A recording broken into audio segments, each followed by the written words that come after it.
예배하기 원합니다. 이곳에 있는 분들, 온라인상에서 함께 예배하는 모든 분들 가운데 하나님의 인자가 있기를 바랍니다. 다 같이 묵도하심으로 예배를 시작하겠습니다. 기도하겠습니다.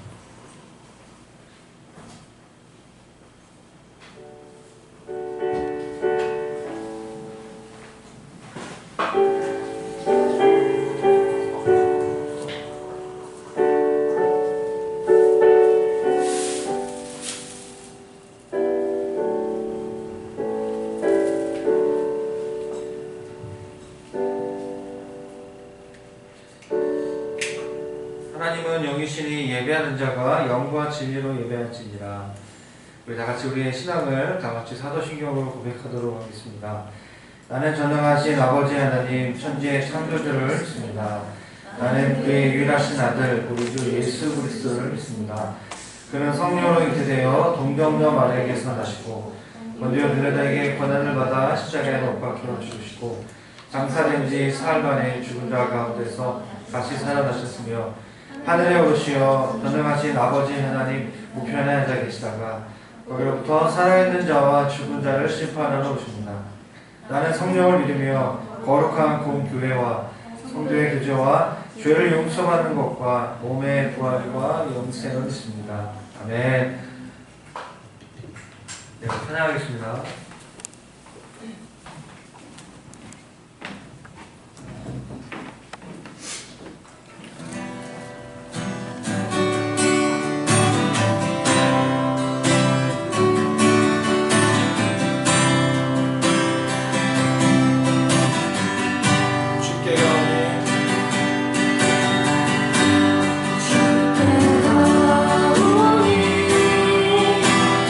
나의 주의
위에 있으리요 땅에서는 주밖에 내가 사모할 일이 없나이다. 내 육체와 마음은 회악하나 하나님은 내 마음의 반석이시요 영원한 분기시니라. 하나님께 가까이 함이 내게 복이라.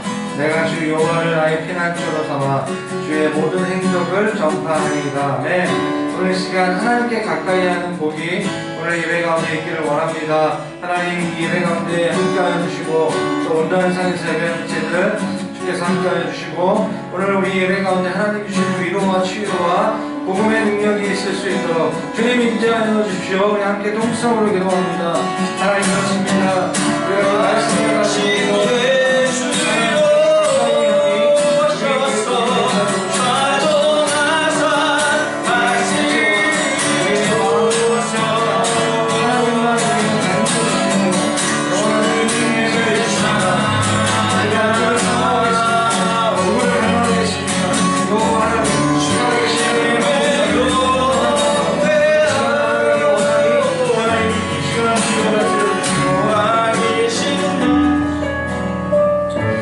대표해서 우리 정현 자매가 대표 기도하도록 하겠습니다. 기도하겠습니다. 주님 감사합니다. 오늘도 우리가 이곳에 모여서 주님께 찬양을 드리고 예배를 드리게 하심을 주님 감사를 드립니다. 주님 그렇습니다. 우리가 다른 그 무엇보다 주님을 가까이 하는 삶 살기를 원합니다.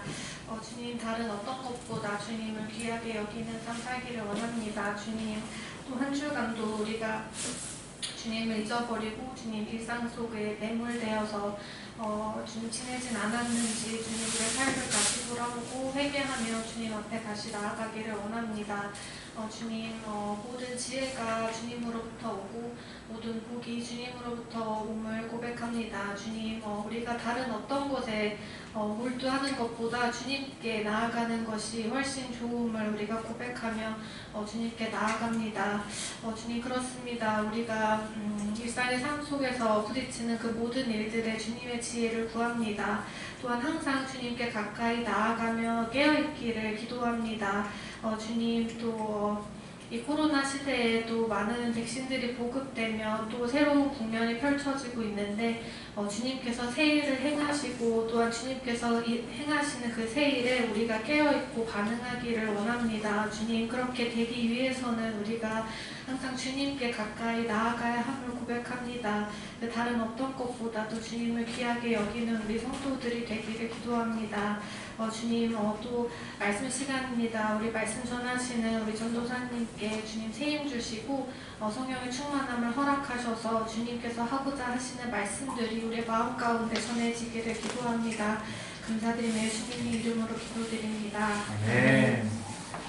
감사합니다. 오늘 예배에 오신 여러분 환영하고 축복합니다. 저희가 대면 예배로 드리고 있고요. 홍대 글로벌 전교 성도님들은 온라인에서 함께 예배하고 있습니다.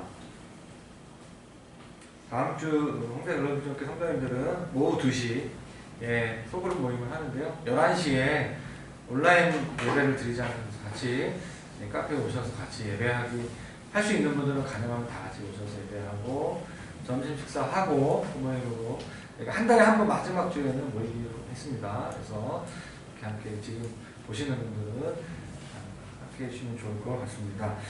화요일날 저녁에 저희가 모임을 하고 있습니다. 온라인 상에서지만 같이 기도하는 모임을 같이 함께 하고 있습니다.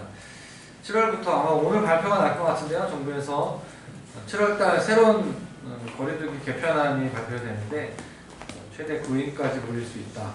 또는 일단 제가 먼저 본 바에 의하면 1단계부터 4단계까지로 축소가 되는데요. 한 2단계 정도가 되면 100명 미만의 집회가 될 수 있습니다. 그래서 지금 저희 상황으로 보면 2단계거든요. 그래서 대부분의 종교시설, 종교 모임을 100명 미만으로 모일 수 있습니다. 저희가 100명 넘지 않잖아요. 그래서 7월달부터 어쩌면 이제 지금 흐름으로 많이 간다면 많은 교회들이 대면 예배로 더 많이 드릴 수 있는 상황이 될 수도 있습니다. 그렇다고 해서 모든 분들이 다 나올 거라는 건 잘 모르겠지만 그래도 우리가 그렇게 만약에 이제 거리두기 상황이나 변화가 있다면 교회 여러 일정이나 상황들과 거기에 맞춰서 변화가 있을 것 같습니다. 그래서 오늘 다음 주가 6월 마지막 주, 2021년 상반기 마지막 주거든요.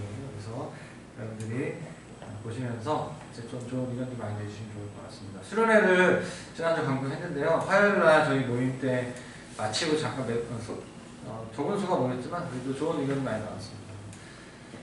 따로 이 상황에서 우리가 어떤 장소를 구해서 가는 것보다는 주일 예배 장소에서 예배를 드리고 식사를 하고 뭐 밖에서 먹던 소그룹으로 먹던 식사하고 오후 집회까지 해서 가능하면 강사님들이 두 번 다 2명 또는 4명 최대 4명의 강사님들이 오셔가지고 말씀 전해주시고 은혜를 좀 누렸으면 좋겠다.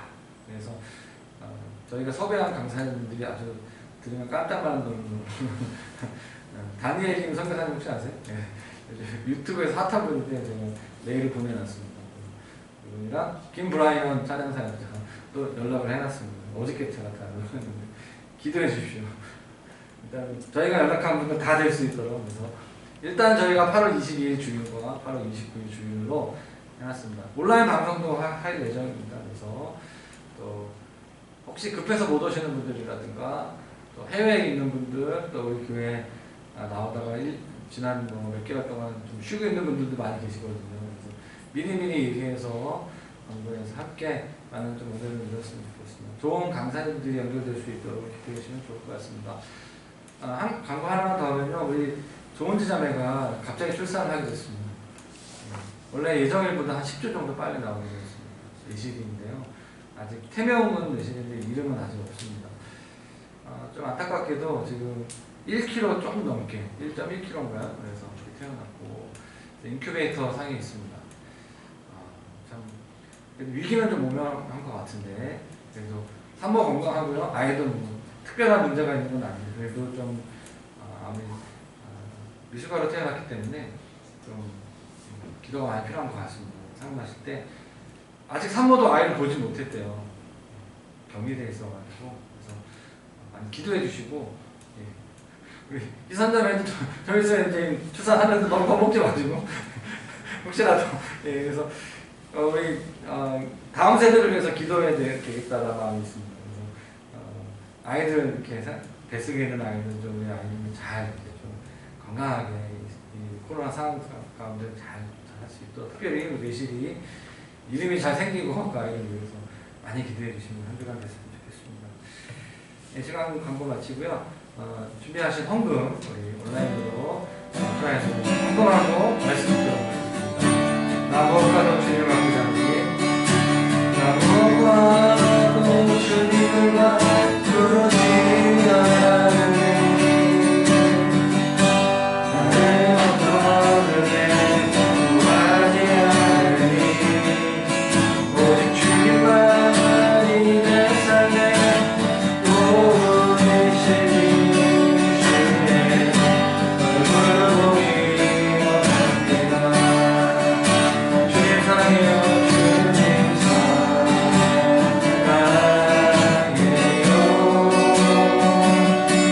온 마음과 정성 다해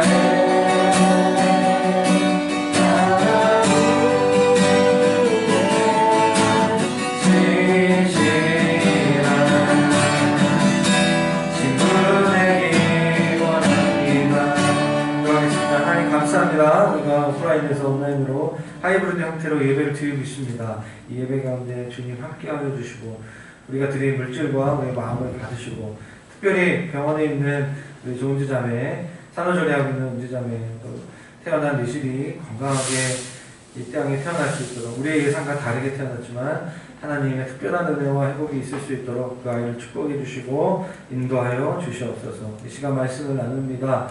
말씀을 전하는 김영규 전사님 가운데 성령의 능력과 하나님의 그 갑옷을 입혀주셔서 귀한 말씀 잘 전하실 수 있도록 도와주시고 특별히 온라인상에서 함께 예배하기 어려운 이곳에서 함께하기 어려워서 온라인 드리는 지체들 한 명 한 명들의 상황과 마음과 그 모든 그 공간 가운데 하나님께서 함께하여 주시옵소서. 이 시간 하나님을 기대하며 예수님의 이름으로 기도합니다. 아멘.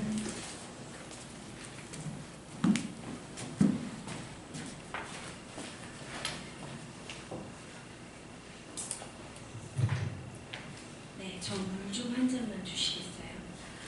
네, 오늘의 말씀 같이 나누겠습니다. 누가복음 강해를 계속하고 있고요. 누가복음 오늘 본문은 18절부터 9장 18절부터 27절입니다.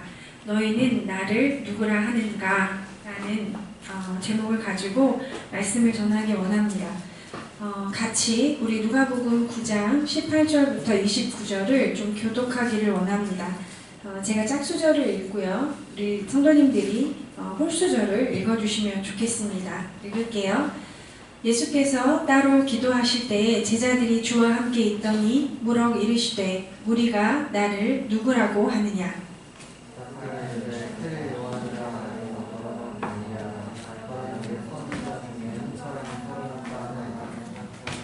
예수께서 이르시되 너희는 나를 누구라 하느냐? 베드로가 대답하여 이르되 하나님의 그리스도 신이이다 하니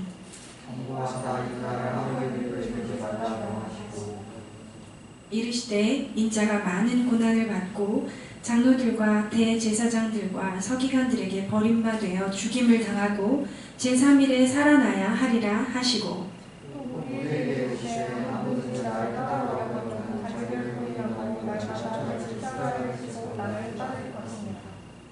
누구든지 제 목숨을 구원하고자 하면 잃을 것이요 누구든지 나를 위하여 제 목숨을 잃으면 구원하리라.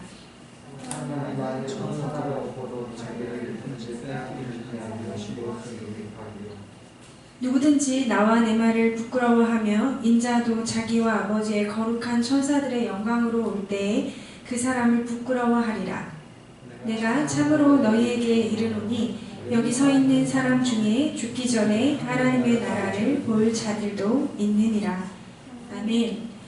네, 누가복음을 계속 강해하고 있습니다. 강해, 본문이 말하는 대로, 본문이 이끄는 대로 말씀을 전하는 게 강해 설교의 특징인데요. 주제 설교와는 좀 다르게 주제 설교는 뭐 믿으면 믿음, 기도면 기도 이런 특별한 주제를 가지고 성경에 있는 여러 구절들을 그 부분에 대해 언급한 여러 구절들을 찾아서 그 주제에 대해서 강의하는 것인데 강해 설교는 본문의 흐름 그대로 우리가 따라가는 거예요. 강해 설교를 20대 때부터 제가 들었는데 강해 설교가 참 좋다고 생각하는 것은 무엇이냐면 본문의 흐름을 따라가다 보면 설교자의 주관이 그래도 가장 물론 설교자의 모든 관점과 입장과 해석에 녹아져 있는 게 물론 설교지만 그래도 주제 설교보다는 강해 설교가 본문의 흐름을 따라서 말하고 선포하는 더 좀 적합한 설교의 그 폼인 것 같아요. 오늘의 본문은 18절부터인데 지난주 혹시 생각이 나시나요? 지난주 설교 본문 설교의 주제 내용 혹시 기억이 나시나요? 지난주는 되게 유명한 설교의 본문이었어요. 오병이어. 네, 5개의 떡, 2마리의 물고기. 오병이어의 기적에 관한 이야기였습니다. 뭐 잠깐이지만 지난주 설교와 또 오병이어에 포함한 기적에 대해서 잠시 좀 짚고 넘어가고 싶은 것이 있어요. 제가 기적에 대한 책들을 최근에 좀 연구하고 있어요. 뭐 사례집이 아니라 기적에 대한 연구를 하는 책들을 보고 있는데 누가복음이 끝나기 전에 이 강해에서 기적에 대한 얘기들을 좀 본격적으로 나누고 싶어요. 오늘은 좀 짧게 나누고 싶은데 지난주 말씀에 이어서 묻고 싶어요. 기적에 대한 말씀을 저도 오랜만에 이제 청중으로 이제 앉아서 김영규 목사님의 설교를 들으면서 어느 순간 그런 질문, 그런 의문이 떠올랐어요. 우리 성도들은 기적을 믿을까? 기적을 정말 믿을까? 아니면 성경에 이런 기적들 있잖아요. 오병이어. 그러니까 그냥 언뜻 들어서는 이게 뭐야 뭐 이런 거 있잖아요. 오병이어. 그게 사실은 상식적으로는 말이 되는 얘기는 아니거든요. 5개의 떡과 2마리의 물고기로 5,000명을 먹였다고요? 뭐 이런 거. 근데 광주리가 12광주리가 남았다고요? 이게 언뜻 들으면 이것은 무슨 신화인가? 이것은 무슨 전설인가? 뭐 믿거나 말거나 옛날 이야기인가? 많은 사람들은 성경이 복음서에 굉장히 사실 어디를 펼쳐도 이런 기적의 이야기들이 나오거든요. 복음서는 정말 많아요. 그런 기적 이야기들이, 예수님이 행하신 기적 이야기들이 너무 많아요. 그런데 예수 그리스도를 믿지 않는 신자는 거의 물론이고 예수님을 믿는 신자들까지도 그냥 이 기적을 되게 가볍게 그랬겠지, 그럴 수 있나? 이렇게 깊이 기적에 대해서 믿거나 생각하지 않고 넘어가는 일들이 많아요. 어떤 신자들이 이렇게 말합니다. 저는 과학적으로 증명되지 않은 것에 대해서 좀 믿기가 힘듭니다. 저는 미신적인 것을 싫어합니다. 이렇게 말해요. 그런데 다시 분명히 말하지만 예수님의 기적은 신화가 아닙니다. 예수님의 기적은 사실입니다. 실제입니다. 대표적인 신화는 그리스 로마 신화가 있죠. 서양 문화, 역사, 철학에 아주 지배적이고 절대적인 영향력을 미친 그리스 로마 신화가 있습니다. 책을 좀 좋아하는 아이들이 어려서부터 책을 읽다 보면 한 초등학교 초등 저학년에서 중학년 정도 되면 그리스 로마 신화의 세계에 빠져들어요. 되게 재밌거든요. 그리스 로마 신화가 만화로 굉장히 많이 나와 있어요. 진짜 그리스 로마 신화의 원본은 아닌데 이제 그 아이들이 좀 재미있어 할 만한 그런 그리스 로마 신화 이야기들을 그 셀렉팅해서 이제 만화로 쉽게 재밌게 펴낸 이야기들, 초등학생들을 위한 그리스 로마 신화가 굉장히 시중에 많이 나와 있어요. 아이들이 이걸 되게 좋아합니다. 책을 본 아이들은. 왜냐하면 그 신들의 이야기가 너무 재밌거든요. 스토리 라인이 아주 복잡하고 막 얽혀 있어요. 굉장히 복잡하고 흥미진진합니다. 근데 제가 저희 아이가 그것을 되게 너무 열심히 봐서 막 밤에 잠을 안 자려고 해요. 불을 꺼야 되는데 한동안 초등학교 한 중학년 막 이때까지 그리스 로마 신화를 잡고 이걸 놓지 않는 거예요. 그래서 도대체 무슨 내용이 있나를 제가 어느 날 곰곰이 봤어요. 이렇게 천천히 봤더니 되게 사실 초등학교 아이들이 보면 좋지 않을 만한 자극적인 이야기들이 되게 많더라고요. 가장 재밌는 드라마가 막장 드라마잖아요. 욕하면서 보는 드라마. 거의 그런 수준이었어요. 그런 치정극들이 되게 많았어요. 배신하고 욕망을 제어하지 못한 신이 누군가를 파괴하고 복수하고 이런 배신의 드라마. 그런 것들을, 그러니까 다른 신화도 물론 많이 있거든요. 그리스 로마 신화에는 꼭 그렇게 누가 누구를 질투하고 바람을 피고 그런 것만 있지 않은데 건국 신화도 있고 영웅 신화도 있고 바다나 동물의 기원 같은 그런 신화들도 많이 있거든요. 그런데 이제 아이들이 그것들을 더 좋아할 만하다고 생각을 했는지 어찌했는지 모르겠지만 굉장히 자극적인 이야기들의 신화가 시중에 많이 나와 있습니다. 근데 이제 혼동이 일어날 수 있는데 여기 나와 있는 신들은 당연하지만 우리 당연히 알고 있지만 신실하지 않습니다. 이 신들은 자기 약속을 지키지 않습니다. 거짓말을 합니다. 위기를 모면하기 위해서 누구와도 신의를 지키는 경우는 되게 드물어요. 참 안타까운 것은 그거랑 비슷하게 예수님의 기적을, 그런 신성을 혼동한다는 거예요. 참 안타까운 이야기인데, 그러나 예수님의 기적과 이러한 신화는 정말 다릅니다. 신화의 큰 특징 중에 하나는 모호함이에요. 그러니까 현실 세계에서 일어난 일들이 아니고 어떤 가상현실 같은 신들의 세계에서 일어나는 일들이에요. 그래서 지방 정도는 언급이 되는 경우가 있어요. 그 지역 신화인 경우는. 근데 언제, 어디서, 누구에게 일어났는지를 정확하게 기록하지 않는, 구체적인 것들을 기록하지 않는 경우가 굉장히 많습니다. 그러나 예수님의 기적은 다릅니다. 예수님의 기적은 정확한 배경이 나와요. 거의 어느 마을인지 나옵니다. 그리고 그 기적에 수혜자들도 나와요. 그리고 어떤 사건 뒤에 그 일이 일어났는지 시간과 사건의 전개들이 예수 그리스도의 기적에는 정확하게 나옵니다.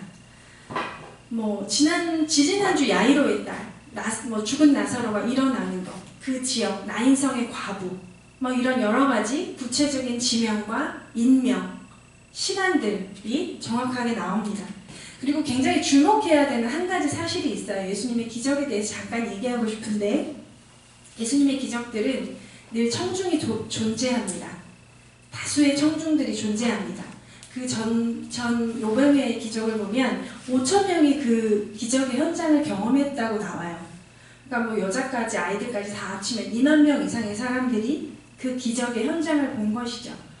여기서는 물론 예수님의 그 기적에 대해서 도끼눈을 뜨고 그래 네가 뭘 하나 보자 이런 종교적인 사람들에 대한 언급이 없습니다만은 되게 자주 빈번하게 예수님이 기적을 일으키실 때 그 자리에 굉장히 적대적인 사람들이 있어요. 뭘 하나 보자. 예수라는 인간이 도대체 무슨 일을 행할 수 있나 보자 하고 아주 매의 눈을 가지고 예수님이 한 기적이 뭔지, 진짜인지, 왜 아주 굉장히 그 예수님의 기적에 대해서 고발하려고 하거나 꼬투리를 잡아서 죽이려고 하는 사람들이 예수님의 기적의 현장들이 있었습니다. 그 사람들조차도 예수님의 기적을 허구라고 말하진 않아요. 트집을 잡는 건 이거죠. 안식일에 왜 고치냐? 안식일에 문둥병자를 왜 고치고 안식일에 왜 손마른 자를 고치냐? 이런 종교적인 이유로 예수님을 트집 잡고 고발하지만 예수님의 기적 자체를 부인하지는 않습니다. 예수님의 기적은 신화가 아닙니다. 예수님의 기적은 실제입니다. 그분이 우리의 삶에 온통 기적을 일으키시는 분은 아닙니다. 그렇지만 예수님은 분명히 기적의 하나님이십니다. 그 기적의 하나님이 오늘 그 기적의 현장을 마치고 18절에 같이 읽어볼까요? 18절에 예수께서 같이 읽어보겠습니다. 시작. 18절 좀 띄워주세요. 네. 예수께서 따로 기도하실 때에 제자들이 주와 함께 있더니 물어 이르시되 우리가 나를 누구라고 하느냐. 네. 기적의 현장 앞이나 뒤에 예수님께서 항상 이런 기록을 하세요. 예수께서 따로 기도하실 때 기적을 행하고 나신 후에 혹은 그 전에 늘 항상 그분은 기도하셨습니다. 사람들의 흥분과 열기를 피해서 조용한 곳으로 가셔서 하나님 아버지께 기도하셨습니다. 또 사람들의 칭찬과 환호, 인기 이런 것들을 피해서 하나님 아버지 안에 거하셨습니다. 기도하셨습니다. 그리고 저는 예수님이 굉장히 극도로 늘 피곤하시고 많은 스트레스 가운데 노출되셨다고 생각합니다. 많은 피곤, 정말 잡다한 많은 일들에 둘러싸여 있는 언제나 적대자들이 있었어요. 복음서를 보면 예전에는 그런 관점으로 많이 보지 않았어요. 예수님 하신 말씀, 예수님의 메시지, 예수님이 어떻게 사람을 사랑하셨는지 어렸을 때는 그런 것들이 너무 감동이 되었어요. 그런데 요즘에는 이 복음서를 읽을 때 예수님이 행하시는 일들의 방해꾼들, 항상 적대적으로 예수님을 째려보거나 노려보면서 그래 어디 한번 해봐, 어떻게 하는지 고발하고 꼬투리를 잡을 사람들 사이에 있으셨던 예수님의 그런 모습이 보여요. 그런 사람들을 예수님이 아셨지만 주님의 일을 계속 하셨습니다. 예수님이 굉장히 피곤하시고 스트레스 가운데 있으셨다고 믿습니다. 피곤과 스트레스를 피해서 사역의 현장 이후에, 사역 이후에 예수님은 항상 기도하셨습니다. 여러분들 어떠십니까? 최근에 칭찬을 받으시나요? 사람들의 환호와 인정을 받으십니까? 조심하십시오. 취할 수 있습니다. 길을 잃어버릴 수 있습니다. 혹은 너무 많은 비난과 실패감과 무력함 가운데 있으십니까? 그것도 역시 길을 잃어버릴 수 있습니다. 주님 앞에 나가셔서 기도하셔야 합니다. 그리고 우리의 극도의 어떤 피곤과 스트레스는 우리를 병들게 하고 우리 영혼을 길을 잃게 합니다. 주님 앞에 나가셔야 합니다.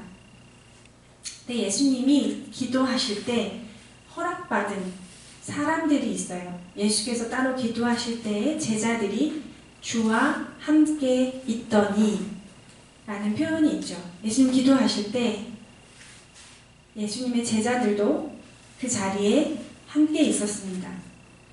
무리들은 다 돌아갔어요.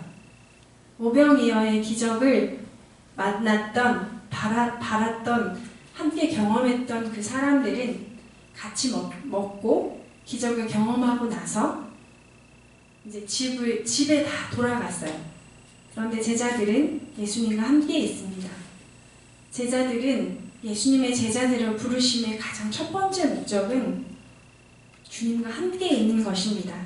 어떤 일을 하는 것, 어떤 소명을 이루는 것, 임무를 수행하는 것, 그것은 그보다 나중 일이고 가장 먼저 예수님은 그분의 제자들을 함께 있게 하기 위해서 부르셨습니다.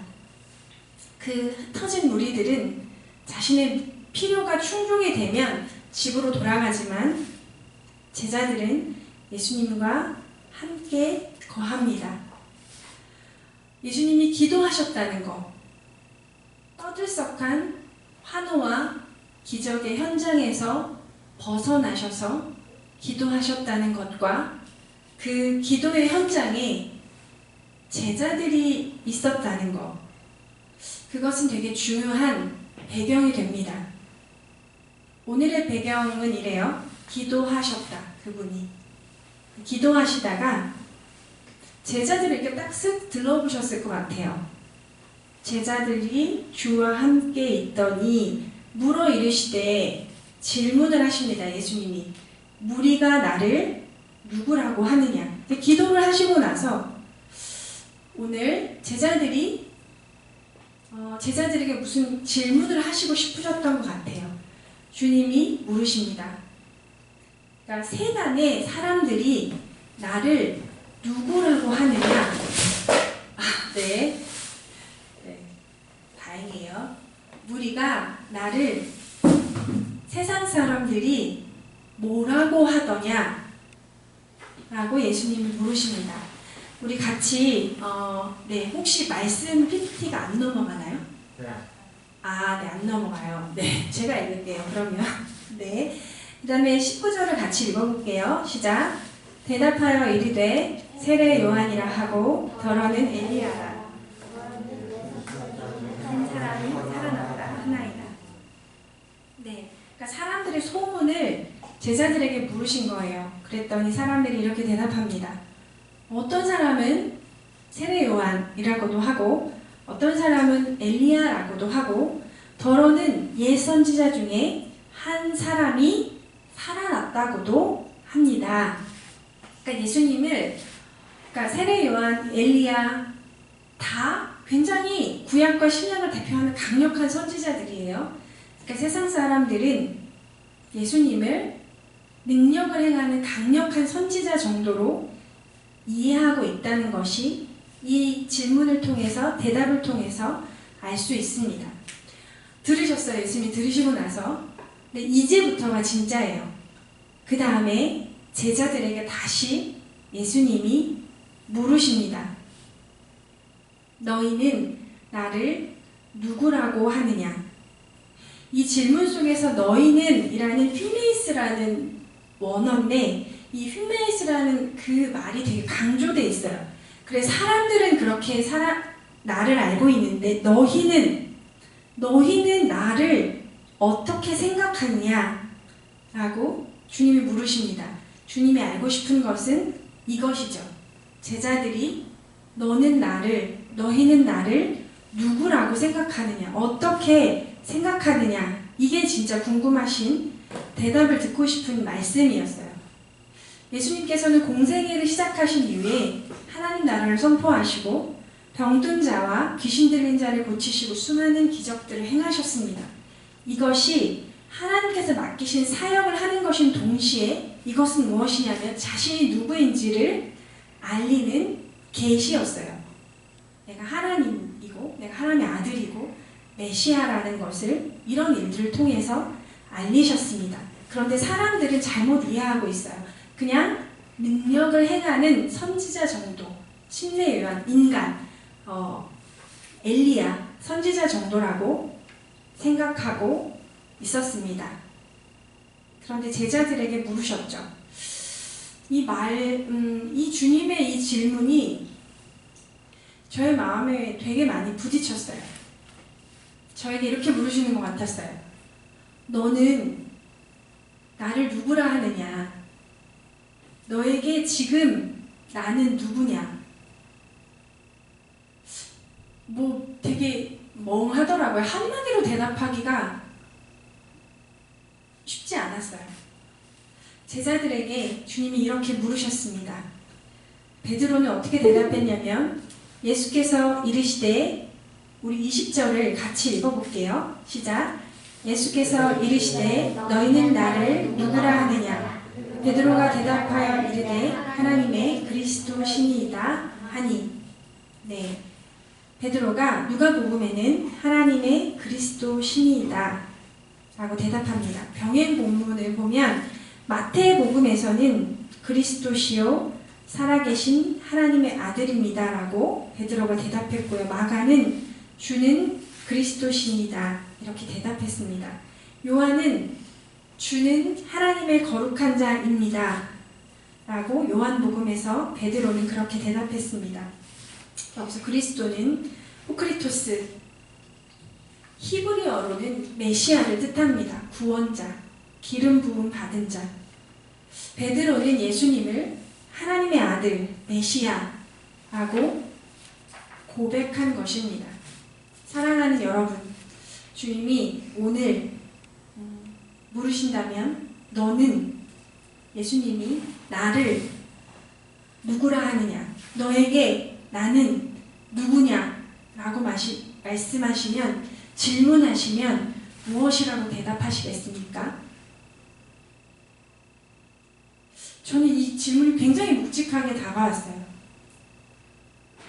그분이 살아계신 하나님의 아들이시고 그분이 우리의 구원자 되시는 기름 부음 받은 메시아이시라면, 정말 그것을 믿는다면 우리의 삶이 지금과 다를지도 모릅니다. 근데 재미있는 것은 뭐냐면 베드로는 이것을 어떻게 알았을까요? 성경의 병행본문에 나와 있는 것처럼 자신의 힘으로 안 것은 아니에요. 베드로가 갑자기 똑똑해졌을 리 없죠. 베드로는, 저는 베드로 사도님 나이가 들수록 더 좋아요. 너무 좋은데 처음에는 베드로 사도님은 좀 왜 그렇지? 막 이런 생각을 했는데 나이 들수록 진짜 사도다. 수석 사도가 될 만하다 이런 생각이 드는데, 근데 이분이 사실 다 재능과 은사가 있는데 이분이 갑자기 지혜롭거나 그렇게 막 스마트한 분은 아니란 말이죠. 예, 바울 선생님이면 잘 모르겠는데 사도는 지적인 능력으로 된 게, 그런 순으로 되는 게 아닌 것 같아요. 참 다행인데 저는. 근데 베드로가 이렇게 갑작스럽게 이렇게 대답하는 걸 보고 갑자기 놀라거든요. 사실 그 전까지 베드로 사도는 예수님이 원하시는 딱 떨어지는 질문에 딱 떨어지는 답을 하지 못했어요. 거의 되게 이상한 질문, 예수님의 질문에 이상하게 대답하는 경우가 되게 많았어요. 그런데 베드로는 하나님의 아들이시고 그리스도이심을 단번에 대답했습니다. 예수님 너무 흡족하셨을 거예요. 그리고 말씀하시죠. 그렇게 너가 그걸 알게 되는 것은 맞다. 너의 힘으로, 너의 지혜로 그것을 안 것이 아니다 라고 말씀하십니다. 이것을 진짜 알려면 예수님이 나의 주, 나의 하나님이시고 나의 메시아이신 것을 진정으로 알 수 있는 것은 우리의 지능이나 우리의 지혜나 그런 것으로 불가능하고 성령께서 우리를 가르치시고 조명하셔야 알 수 있는 것입니다. 사랑하는 여러분, 예수 그리스도의 하나님 되신 그분이 메시아이신 것, 구원자이신 것, 기름 부음 받으신 자인 것을 다시 한번 새롭게 발견하게 되는 성령의 역사가 이 시간 가운데 있기를 원합니다. 주님은 이런 대답을 들으시고 그런데 좀 이해할 수 없는 말을 하셨어요. 베드로가 정확한 대답을 처음으로 했는데 경고하사 이 말을 아무에게도 이르지 말라 명하시고, 그러니까 되게 바람직한 맞는 정답이었는데 그 대답을 아무에게도 말하지 말라고 당부하세요. 왜 그랬을까요? 예수님은 십자가를 지러 이 땅에 오셨는데 예수님의 인기나 능력을 따르는 사람들에 의해서, 특별히 그 시대도 정치적으로 굉장히 복잡한 시대였는데 그 시대에는 정치적인 메시아, 로마의 압박, 로마라는 제국으로부터 압박받는 유대 민족을 구원하고 해방할 민족적인 정치적인 메시아를 그 시대의 사람들은 간절히 원했습니다. 그래서 예수님이 그렇게 자신을 민족 해방 운동의 지도자로 세우려 하거나 그런 소문이 돌아서 복음을 전파하는 사역이 방해받는 것을 예수님은 원치 않으셨습니다. 그리고 나서 이렇게 얘기하세요. 22절 같이 읽어볼까요? 시작. 이르시되 버림받아 죽임을 당하고 제3일에 살아나야 하리라 하시고, 네, 고난을 받고 예수님이 장로들과 대제사장들과 서기관들과에게 버림받아 죽임을 당하고 제3일에 살아나야 하리라 라고 말씀하십니다. 자신의 순환, 고난에 대한 십자가와 죽음과 부활에 대한 얘기를 하신 것입니다. 이제 여기서부터 예수님의 가르침이 무거워집니다. 이제 그 전에는 병든 자들을 고치고 하나님 나라의 복음을 전하고 기적을 행하시고 이런 것들이 주류였는데, 이제 여기부터 예수님이 자신의 순환, 십자가의 고난, 죽음, 이런 무거운 이야기들을 하십니다. 그리고 22절에는 본인의 고난에 대해서 얘기하세요. 근데 23절, 4절을 우리 좀 같이 읽어볼게요. 시작. 또 무리에게 이르시되 아무든지 나를 따라오려거든 자기를 부인하고 날마다 제 십자가를 지고 나를 따를 것이니라. 누구든지 제 목숨을 구원하고자 하면 잃을 것이요 누구든지 나를 위하여 제 목숨을 잃으면 구원하리라. 아멘. 이제 십자가가 누가복음에서 처음으로 등장합니다. 무거워진다고 했죠. 제자들을 보시고 이렇게 말씀하세요. 내가 고난을 받을 거다. 내가 버림을 받고 죽임을 당하고 그러나 제3일에 다시 살아날 거다.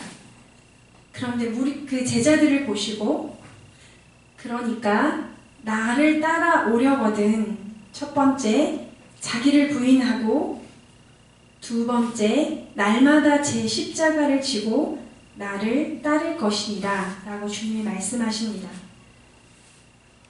예수님의 메시지, 내가 고난의 길을 가니까 너희도 고난의 길을 가는 것이 마땅하다.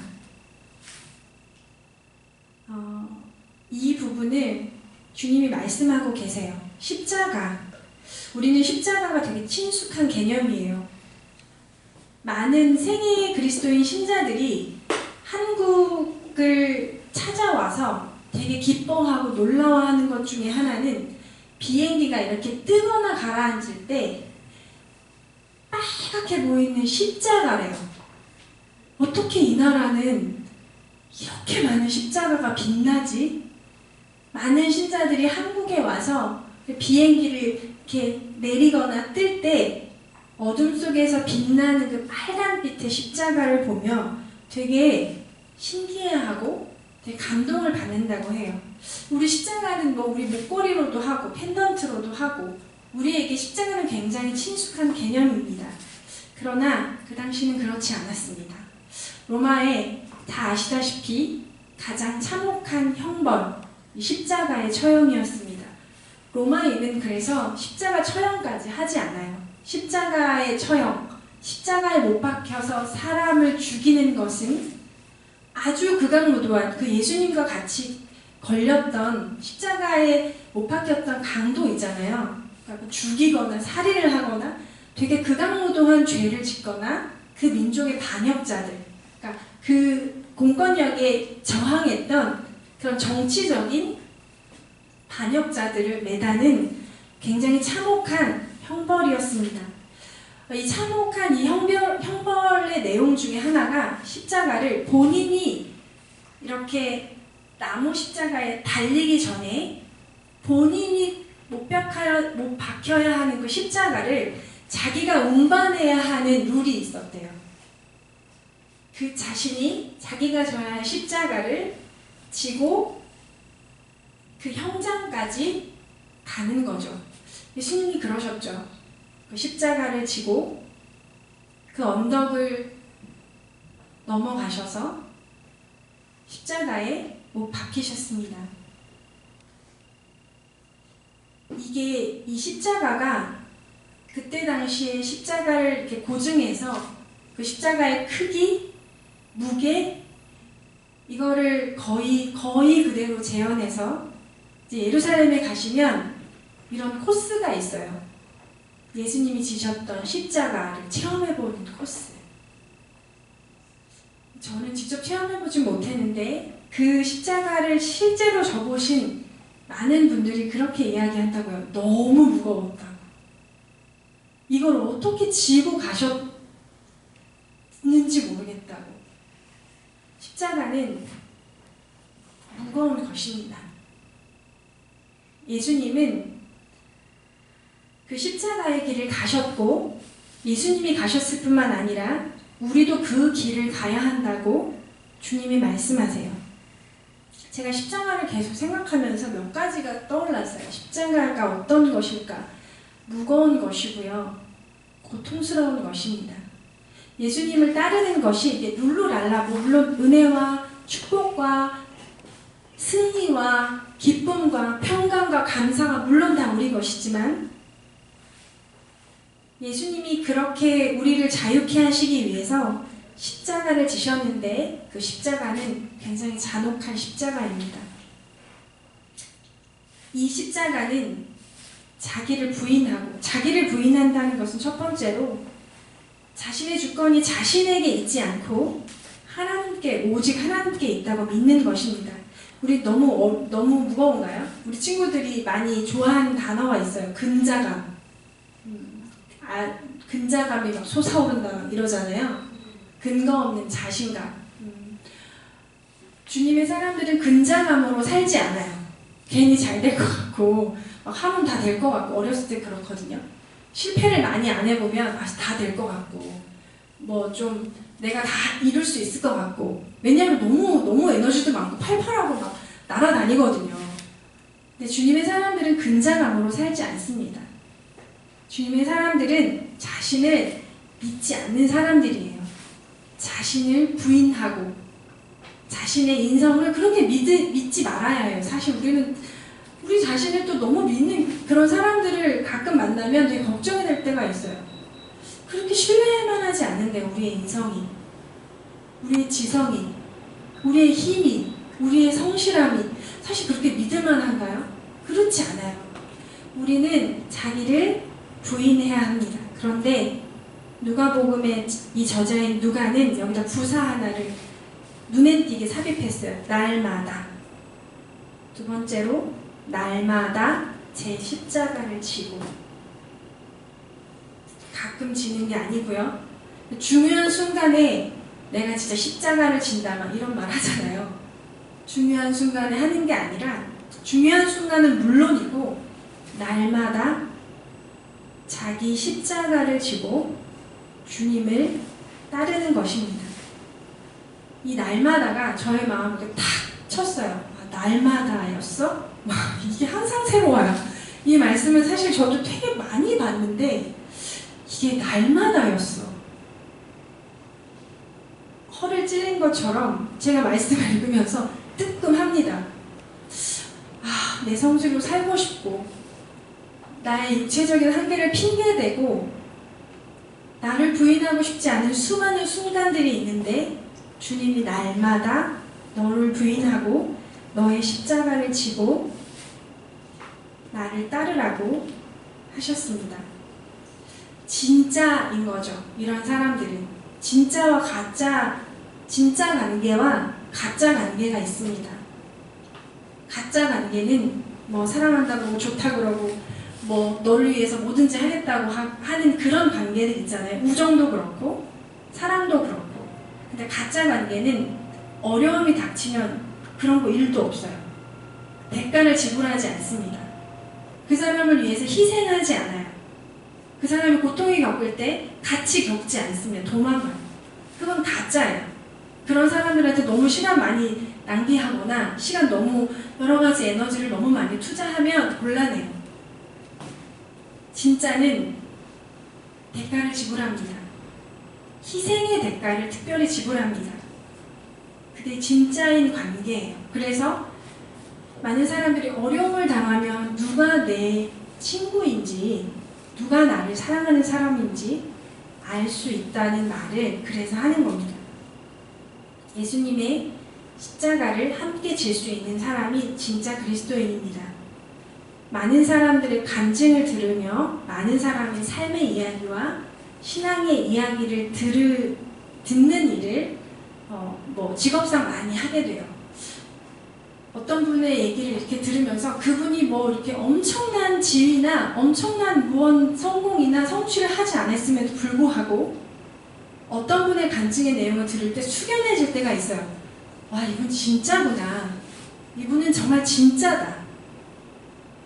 어설프게 성공해서 뭐 하나님께 영광을 돌려 이런 차원이 아니라 정말 머리가 숙연해 진짜 예수 그리스도의 그 십자가의 길을 걷는 이분을 그 앞에서 그분이 이 땅에서 엄청난 타이틀을 갖고 있지 않음에도 불구하고 아 정말 요즘 친구들 말로 리스펙트 하게 돼요. 정말 존경합니다. 아, 하늘의 상이 정말 크실 거예요. 그렇게 고개가 숙여지는 그런 분들이 있습니다. 그리고 우리 다음 구절을 같이 읽어볼게요. 네, 25절 같이 읽어볼게요. 시작. 사람이 만일 온 천하를 얻고도 자기를 잃든지 빼앗기든지 하면 무엇이 유익하리요? 네, 자기의 삶을 고집하는 사람, 십자가를 지지 않는다는 것은 자신의 삶의 방식을 고집한다는 거예요. 자아의 범주 속에 파묻혀서 자신의 편안함을 위해서 살아가는 것. 그러니까 이 자연적 삶이긴 한데 이런 삶을 살아가는 사람, 하나님 나라와 이웃들을 생각하지 않는 사람들은 도리어 자신의 목숨을 잃게 될 거라고 성경이 말합니다. 예수님이 가르쳐주신 삶의 방식을 거부하는 자는 교회가 핍박과 순교와 피바람이 불 때, 시련이 올 때 육신의 생명은 어쩌면 보존받을 수 있을지 모르지만 마지막에 최후의 심판 때에 정말 진정한 생명을 잃게 될 수 있다. 하나님의 나라의 삶을 누릴 수 없게 되었다고 성경이 말하고 있습니다. 사랑하는 여러분, 십자가 얘기를 제가 계속 할 수밖에 없는데 저도 이 설교를 준비하는 내내 무거웠어요. 나의 십자가는 무엇일까요, 주님? 저의 십자가는 무엇일까요? 그 십자가를 제가 잘 지고 있나요? 근데 너의 십자가, 자기 십자가를 지고라고 성경이 표현하고 있기 때문에 많은 사람들은 제가 이 본문을 계속 묵상하면서 하나 나누고 싶은 것이 있는데 십자가를 굉장히 개인적인 것이라고만 생각해요. 나의 어떤 운명, 나의 어떤 핸디캡, 어떤 굉장히 개인적인 것이라고 생각하는데 사실 이 십자가는 개인적인 것만은 아닙니다. 이 십자가가 공동체적인 거라는 것을 여러분 생각해 보신 적이 있나요?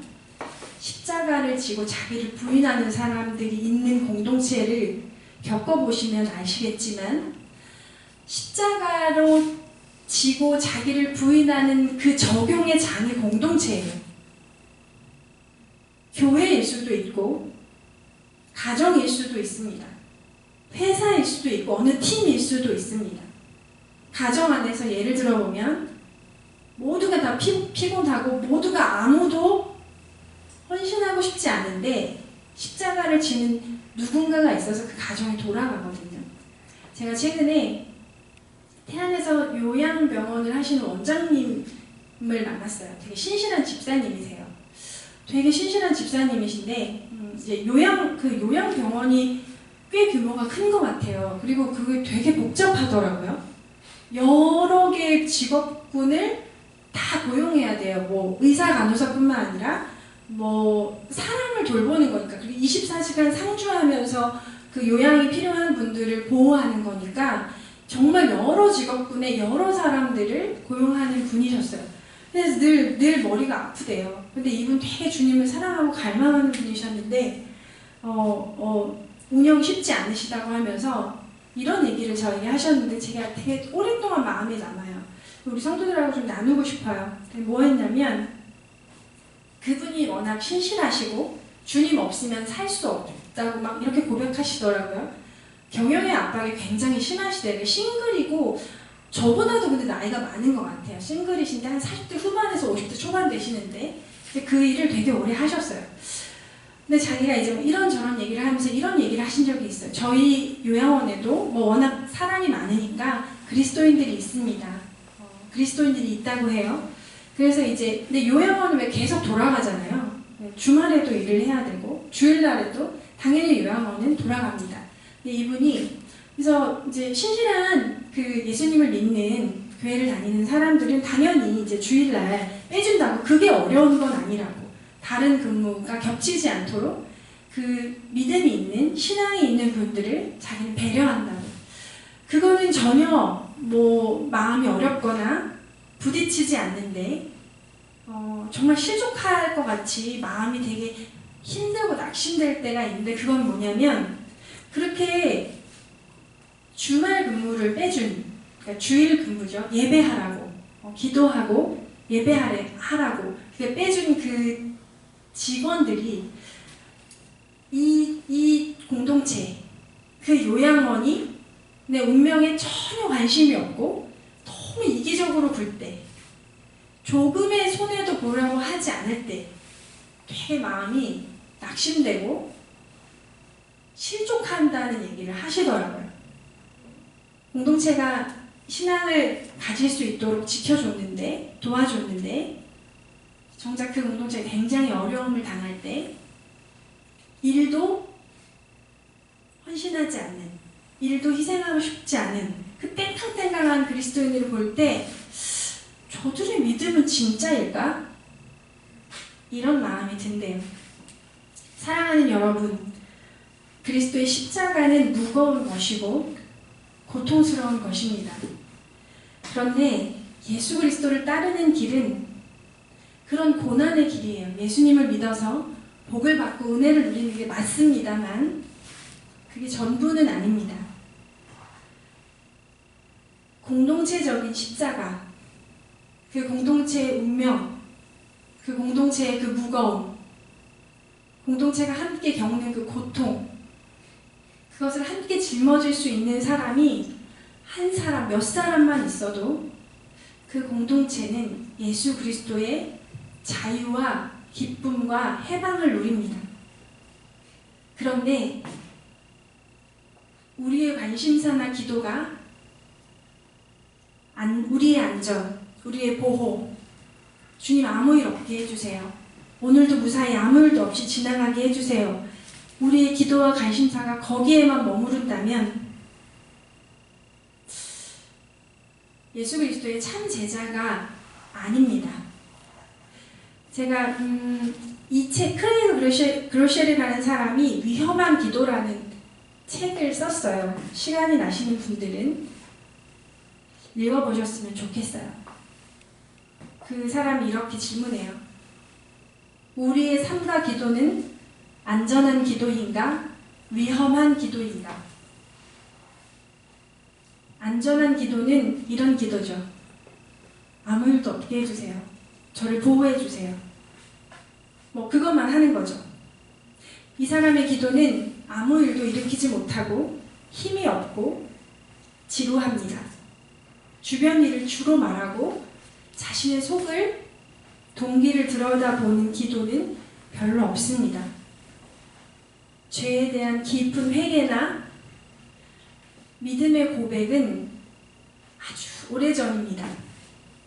그래서 그런 사람의 기도는 이래요. 하나님과 대화하는 것이 아니라 혼자 떠드는 것 같은, 무력하고 시들하다고 해야 되나요? 그럼 안전하고 무력한 기도에 대해서, 그런데 크레이그는 이렇게 말해요.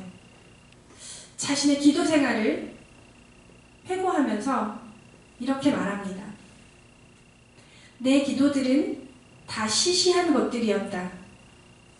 내가 기도 생활에서 범한 가장 큰 잘못이자 내 기도들이 그토록 변변치 않았던 이유는 바로 너무 안전하게 기도했다는 것이다. 나는 하나님과 함께 안전지대에 있었다. 그것은 시시하고 미지근한 대화에 기반을 둔 것이었다. 하지만 안전하고 미지근한 기도들은 우리를 하나님께 더 가까이 데려가거나 우리가 이 세상에 그분의 사랑을 나타내도록 도와주지 않는다. 그러면서 이렇게 기도하라고 가르쳐요. 크레이그가. 첫 번째, 나를 살피소서. 자신의 흑심 있잖아요. 들키고 싶지 않은 나의 동기. 이 일을 왜 해요? 물어보면 하나님 기뻐하실 것 같아요. 하나님 영광을 위해서 해요. 하지만 사실 동기를 벗겨보면 그렇지 않은. 근데 그렇게 기도해야 해요. 주여 나를 살피소서. 내 안에 있는 어둠을 드러내소서. 근데 원치 않죠. 안전하게 기도해요. 그냥 도와주세요. 어찌거나 도와주세요. 안전하게 기도합니다. 그러나 위험한 기도는 주여 나를 살피소서. 내가 내 마음의 동기가 무엇인지, 나를 지금 추진하고 있는 그 힘이 무엇인지 주여 나를 조명하소서. 이거 위험한 기도예요. 왜냐하면 주님이 너 그거 욕심이야. 그럼 내려놔야 되거든요. 너 그거 정욕이야. 너 너무 이기적이구나. 왜 그렇게 하려고 하니? 말씀하시면 내려놓아야 하거든요. 위험한 기도입니다. 두 번째, 나를 깨트리소서. 요즘 이렇게 기도하시나요? 주여 나를 깨트리소서. 내 안에 모난 것, 내 안에 막 일그러진 것들 되게 많은데, 뾰족하고 되게 모난 것들 되게 많은데 주여 나를 깨트리소서. 아파요. 깨트리시는 거 아파요. 경험해보신 분들은 알아요. 거의 죽다 살아나요. 주님이 우리를 주님의 사람으로 만드시기 위해서 손을 대기 시작할 때, 깨트림을 당할 때 아파요. 정말. 그러나 주님 저를 깨트리소서. 제가 주님 닮기 원합니다. 이게 자기를 부인하는 기도예요. 세 번째, 이게 최고 위험하다고 저는 생각하는데, 주님 무슨 필요가 있으십니까? 나를 보내소서. 옛날에 그런 거 유행이었어요. 한창 2000년대, 90년대 후반에 집회들이 되게 많은데 맨날 폴링하면 여기에 누가 가시겠습니까? 이런 선교지에, 이런 사역의 현장에 누가 가시겠습니까? 그러면 진짜 많이 일어났거든요. 근데 이제 그때 그런 농담이 있었어요. 내가 가기엔 좀 그렇고 쟤를 보내십시오, 주님. 누가 갈 것인가? 그러면 쟤를 보내십시오, 주님. 뭐 이런 농담이 있었는데, 위험한 기도는 주여 나를 보내소서. 주님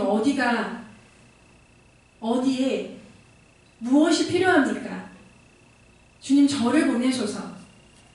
이것이 위험한 기도이고 위험한 삶의 방식이고 예수 그리스도를 따르는 자신을 부인하는 삶의 한 샘플입니다. 사랑하는 여러분,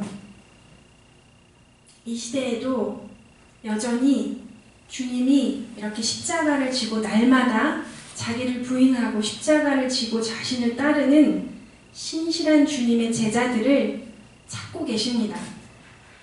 부르시고 계십니다. 십자가 전혀 지고 싶지 않은 수천만 명의 사람들은 아무 소용이 없어요. 복만 받고 싶은 수많은 사람들을 아무리 몇 트럭이 와도, 아무리 그 사람들과 수십만의 경기장에서 주님의 이름을 부르고 찬양하고 뜨겁게 기도한다고 해도 그 집회 장소를 나가면 자신의 삶의 영역에 들어가서 자기를 조금도 부인하지 않고 십자가를 지지 않는 사람들은 수만 명이 와도 수십만 명이 트럭으로 다녀도 하나님의 나라에는 진전이 없습니다. 이 시간 함께 기도하고 싶습니다. 주여, 우리를 살피소서. 주님, 우리를 깨트리소서. 주님, 당신의 필요가 있는 곳에 나를 보내소서. 그래서 우리의 믿음이 확장되고 나약한 우리의 영적인 근력이 길러지며 우리의 삶이 하나님께 드려지는 은혜가 있게 하여 주십시오. 좀 음악 좀 틀어주세요. 이 시간 함께 기도하고 싶습니다. 하나님, 이 시간 주께서 먼저 기도하고 싶어요. 성령님, 우리를 살피십시오. 성령께서 조명하여 주십시오. 우리의 삶의 모습들, 주님 보시기에 어떤지, 우리가 하려고 하는 그 일들에 대한 동기는 어떤 것인지 성령님 이 시간 우리를 살펴주십시오. 지금 같이 기도하고 싶습니다. 같이 기도할게요. 거룩하신 성령님, 이 시간 우리 가운데 오셔서 주님 우리를 비추어 주십시오. 하나님, 우리가 안전지대 가운데 머무르지를 않기 원합니다. 위험한 삶의 영역으로 주님께서 가셨던 그 위험하고 그 어려운 길로 우리도 가기를 원합니다. 주님, 우리의 내면을 살펴주십시오. 우리의 동기들을 살펴주십시오. 우리의 욕심과 정욕들, 우리의 이기심과 어두움들이 우리를 자꾸 끌고 가는데 주님, 이 시간 주님이 우리의 십자가, 우리의 자신을 잃어버린 그 십자가를 찾아들고 그 십자가를 지고 나아가게 하여 주십시오. 안락하며 안전한 삶의 공간에만 머무르고자 하는 우리의 모든 욕심들, 주님 가셨던 길을 가고 싶지 않았던 하나님, 우리의 폐역하며 죄악된 마음들을 회개합니다. 성령님, 이 시간 우리를 새롭게 하여 주시고 성령이 거룩한 빛으로 우리를 조명하시고 통찰하셔서 하나님, 우리가 주님의 임재와 주님의 거룩함을 회복하며 하나님, 우리를 살피시고 말씀하시는 그 하나님께 나아가기를 원합니다. 하나님, 안전한 곳을 거두고 안전한 곳을 일어나서 박차고 일어나 하나님, 위험한 곳들도 가기를 원합니다. 주님, 우리를 깨뜨리시고 변화시켜 주십시오. 하나님, 회개합니다. 도와주십시오. 지금 좀 같이 회개합시다. 하나님의 삶의 간섭을, 하나님의 우리의 삶의 적극적인 간섭에 대해서 별로 원하지 않는 것들, 기꺼이 환영하지 않는 것들, 우리의 삶에 몰두되었던 것들, 우리의 삶의 주인되었던 것들, 우리 이 시간 좀 회개하며 주님의 영으로 주님의 십자가를 지는 인생을 사랑하게 해달라고 한 번만 더 같이 기도하고 싶습니다. 같이 기도할게요.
자기를 부인하고 자기 십자가를 지고 주님을 따르지 않으려고 했던 주님 우리의 그 완악함과 이기심들을 주님 회개합니다. 주님 십자가를 지고 날마다 자기를 부인하는 사람이 나의 제자라고 하셨는데 주님 감히 기도합니다. 주여 우리를 살피십시오. 주여 우리를 깨트리십시오. 주여 우리를 보내십시오. 주님 뜻대로 하십시오. 우리의 일상으로 돌아가는데 그 일상으로 돌아가 하나님 우리가 져야 할 십자가들이 보이게 하시고 기꺼이 그 십자가를 기쁨과 감사함으로 질 수 있는 은혜를 주여 허락하여 주십시오. 우리를 사랑하시고 우리를 위해서 죽으시며 다시 사신 우리 주 예수 그리스도의 이름으로 기도했습니다. 아멘.